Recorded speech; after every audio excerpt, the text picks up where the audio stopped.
बिस्मिल्लाहिर्रहमानिर्रहीम, अस्सलाम वालेकुम, दिस इज़ तैयब हसन। अच्छा यार, आज की इस वीडियो में मैं प्रॉपर्ली स्टार्ट करूँगा ब्लॉगिंग पे कि ब्लॉगिंग पे अगर आप बिगिनर्स हैं तो आप किस तरह काम स्टार्ट कर सकते हैं और अल्टीमेटली आप इससे अपनी अर्निंग किस तरह या रेवेन्यू कैसे जनरेट कर सकते हैं।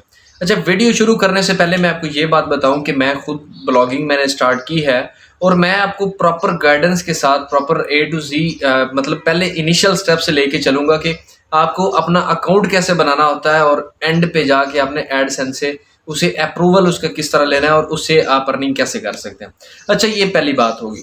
अब नंबर 1 पे जो चीज़ है, जो जितने भी बिगिनर्स हैं जो ब्लॉगिंग स्टार्ट करना चाह रहे हैं, उन्हें 2-4 जो है ना कन्फ्यूजन्स हैं जिसे मैं सबसे पहले क्लियर करूँगा।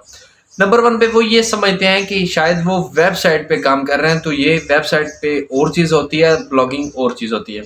अब ब्लॉगिंग ये है कि अगर आपके पास कोई नॉलेज है तो आप उसे अपने एक ब्लॉगर पे अपना एक पेज क्रिएट करते हैं और उस पेज पे जाके अपने नॉलेज को वर्डिंग की सूरत में पेश करते हैं और लोग उसे रीड आउट करते हैं।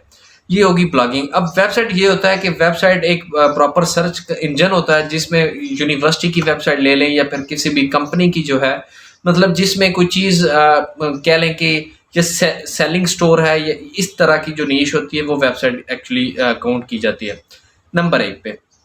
अब नंबर 2 पे चीज़ ये आती है कि भाई ब्लॉगिंग पे काम शुरू कर लें तो कितनी देर तक जो है हमें एडसेंस अप्रूवल अप्रूवल मिलेगा।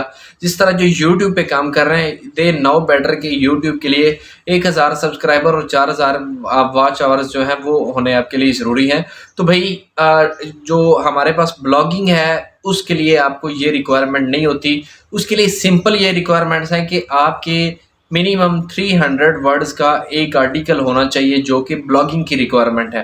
अगर कि लोग ज़्यादातर लोग ये क्वेश्चन करते हैं कि क्या हम अगर अपने आर्टिकल्स लिख रहे हैं तो वो गूगल में कितनी देर बाद इंडेक्स हो जाते हैं और कितनी देर बाद आपका आर्टिकल जो है वो गूगल पे रैंक हो जाता है। तो इसके लिए भी 2 क्वेश्चन आंसर्स दिए जाते हैं, 2 सजेशन होती हैं कि नंबर 1 पे तो जब आप आर्टिकल लिखते हैं तो आपने गूगल सर्च कंसोल में उसे इंडेक्स करना है, अदरवाइज आपका नहीं होगा। तो ये एक गलत मिथ बनी हुई है, इसका रियलिटी के साथ ताल्लुक नहीं है, क्योंकि गूगल का जो बॉट सिस्टम है वो डायरेक्टली आपकी वेबसाइट को जब अप्रोच करता है ब्लॉगर को तो वो खुद ब खुद उसे इंडेक्स कर देता है। तो नंबर 1 ये चीज़ थी। अब नंबर 2 पे ये है कि आपने अपना कंटेंट लिखना है किस तरह और आप किस तरह अपनी कंटेंट राइटिंग को स्टार्ट कर सकते हैं। तो इसके लिए जो इनिशियल रिक्वायरमेंट है वो ये कि 300 वर्ड्स का आपका हर आर्टिकल होना चाहिए और मिनिमम जो आपके आर्टिकल्स हैं, अगर आप 300 वर्ड की एक आर्टिकल लिख रहे हैं तो आप 25-26 आर्टिकल लिख के आप गूगल एडसेंस के लिए अप्लाई कर सकते हैं। Now it is totally up to you कि आप इसे 1 दिन में लिखते हैं या 1 साल में लिखते हैं। गूगल को इस चीज़ से कोई प्रॉब्लम नहीं है।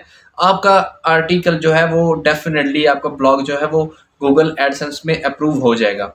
अब इम्पोर्टेंट चीज़ ये है कि भई जो फ्री की डोमेन है डॉट ब्लॉग स्पॉट की जो ब्लॉगर आपको देता है, क्या ब्लॉग स्पॉट पे भी आप अपना एडसेंस ले सकते हैं या फिर इसके लिए आपको सेपरेट डोमेन परचेज करना पड़ेगी।